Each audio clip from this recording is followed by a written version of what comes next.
వి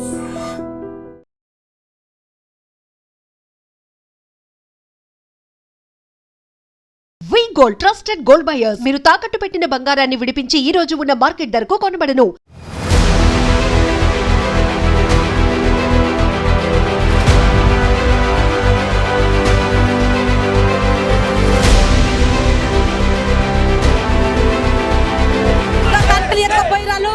అలే సభ కొట్టిర్రు, అలే గుర్రేసిర్రు.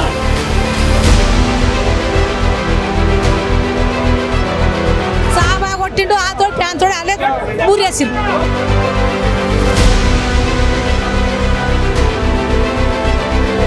వాడు సూసైడ్ చేసుకుంటాడు కాడు. వాడికి బతుకు మీద మస్తు పట్టింపు ఉంది తమ్మి. నేనేదో ఒకటి సాధించాలి, నేను ఒక ఆఫీసర్ని అవ్వాలి.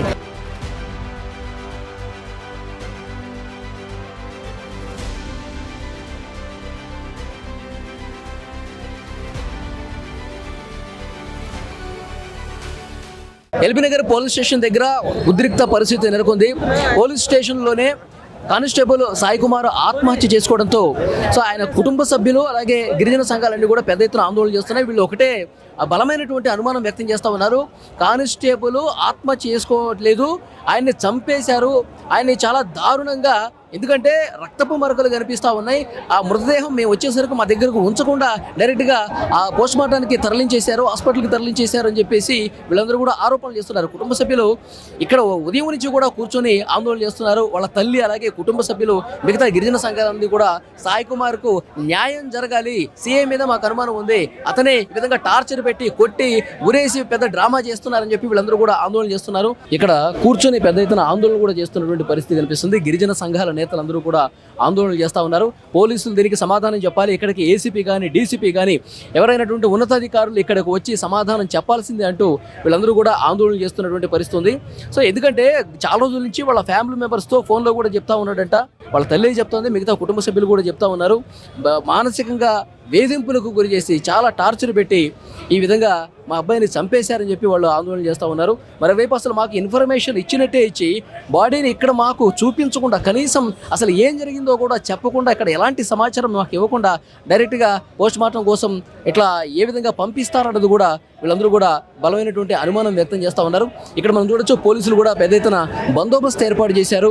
సో వీళ్ళందరినీ కూడా బయటికి పంపించడానికి ఆల్రెడీ పోలీసులు ప్రయత్నం చేస్తున్నట్టుగా కనిపిస్తుంది. పోలీసుల బందోబస్తు మధ్య ఎల్బీనగర్ పోలీస్ స్టేషన్ ప్రస్తుతం కనిపిస్తోంది. అయితే ఇక్కడ కుటుంబ సభ్యులు కానీ గిరిజన సంఘాల నేతలు కానీ ఒకటి చెప్తున్నారు, మేము అసలు ఇక్కడి నుంచి కదిలేదు లేదు, మేము అసలు ఇక్కడి నుంచి ఉన్నతాధికారులు వచ్చి మాకు సమాధానం చెప్పే వరకు మాకు ఇక్కడ ఉన్నటువంటి సీఎం మీద మాకు అనుమానం ఉంది, అతనే మానసికంగా మమ్మల్ని వేధింపులకు గురి చేశాడు, ఇక్కడే మా అబ్బాయి చాలాసార్లు కూడా ఈ టార్చర్ పెడుతున్నటువంటి పరిస్థితిని మాకు చెప్పాడు, కాబట్టి అతన్ని సస్పెండ్ చేయాలి, ఇక్కడ ఉన్నటువంటి సీఏని మా అబ్బాయిని ఎవరైతే టార్చర్ పెట్టారో వాళ్ళందరినీ కూడా సస్పెండ్ చేయాలి, అలాగే సాయి కుమార్కు న్యాయం జరగాలంటే ఉన్నతాధికారులు ఇక్కడికి వచ్చి మాతో మాట్లాడి ఒక హామీ ఇస్తే కానీ ఇక్కడి నుంచి మేము కదిలేదు లేదని కూడా చాలా క్లియర్గా చెప్తున్నటువంటి పరిస్థితి కనిపిస్తుంది. ఎల్బీనగర్ పోలీస్ స్టేషన్ దగ్గర కొంత ఉద్రిక్త పరిస్థితి అయితే కొనసాగుతుంది. లోకల్గా ఉన్నటువంటి లీడర్స్ కూడా అలాగే గిరిజన సంఘాలకు సంబంధించినటువంటి నేతలు కూడా ఇక్కడికి వస్తూ ఉన్నారు. ఇక్కడ కుటుంబానికి వాళ్ళు తమ సంఘీభావాన్ని తెలియజేస్తున్నటువంటి పరిస్థితి కనిపిస్తుంది. సో ఇంకా ఎన్ని గంటలైనా సరే ఇక్కడే కూర్చుంటామని చెప్తా ఉన్నారు. అయితే ఇక్కడ ఉన్నటువంటి ఫ్యామిలీ మెంబర్స్ మమ్మల్ని ఒక్కసారి లోపలికి పోనివ్వండి, ఏసీపీ రెస్ట్ రూమ్లో ఎక్కడైతే ఉరి వేసుకున్నాడో, మీరు ఉరి వేసుకుని చనిపోయాడని చెప్పేసి అంటా ఉన్నారు కదా, ఒక్కసారి అక్కడికి తీసుకెళ్ళండి, ఆ రూమ్ మేము చూస్తాము, అక్కడ పరిశీలిస్తాము, అక్కడ ఏమైనా రక్తపు మరకలు ఉన్నాయా అనేది ఒకసారి మాకు చాలా అనుమానం ఉంది, మేము అక్కడ ఒకసారి వెళ్ళి చూడాలని చెప్పేసి కుటుంబ సభ్యులు అడిగితే కూడా లోపలికి పంపించినటువంటి పరిస్థితి అయితే కనిపిస్తుంది.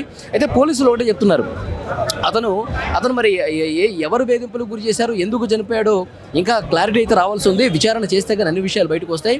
అయితే ఇక్కడ పోలీసులు టార్చర్ పెట్టారు అంటానికి మాత్రం ఏమాత్రం ఇక్కడ ఆధారం లేదని చెప్పి చాలామంది ఇక్కడ పోలీసులు కూడా చెప్తా ఉన్నారు. ఇన్వెస్టిగేషన్లోనే బయటకు వస్తాయని చెప్పి వాళ్ళ వర్షన్ వాళ్ళు చెప్తా ఉన్నారు. కానీ ఇక్కడ కుటుంబ సభ్యులు మాత్రం బ్లడ్ కనిపిస్తూ ఉంది, అసలు చనిపోవాలని చెప్పి అనటం కానీ, అసలు ఇక్కడ నన్ను బతకనివ్వట్లేదు అనటం కానీ ఎప్పుడు అనలేదు, ఇక్కడ వేధింపులు గురి చేస్తూ ఉన్నాడు అని మాత్రమే చెప్తా ఉన్నారు.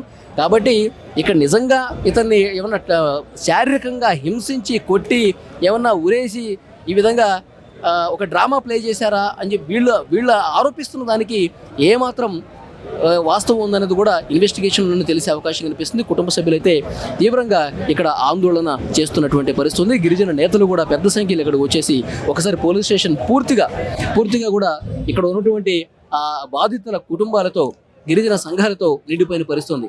ఎందుకంటే ఇంకొక విషయం ఏంటంటే ఇక్కడ అతను ఒక గిరిజన బిడ్డ కాబట్టే ఇంత మానసికంగా హింసలకు గురి చేశాడు. సో కులం పేరుతో దూషించినటువంటి పరిస్థితి ఉంది. అందుకే మనస్తాపానికి గురయ్యాడు. అందుకే అతను అంతకుముందు ఒక అప్లికేషన్ కూడా రాసుకున్నాడంట. నేను ఇక్కడ ఈ పోలీస్ స్టేషన్ పరిధిలో పనిచేయను, నన్ను ఇక్కడి నుంచి ట్రాన్స్ఫర్ చేయండి, నన్ను వేరే దగ్గరికి పంపించండి అని ఆ అప్లికేషన్ ఏదో ఒకటి రాసుకున్నట్టుగా సమాచారం వస్తుంది. ట్రాన్స్ఫర్ అవడానికి ఉద్దేశంతో ఉన్నతాధికారుల కోసం రాసినటువంటి ఆ అప్లికేషన్ లెటర్గా చెప్తా ఉన్నారు.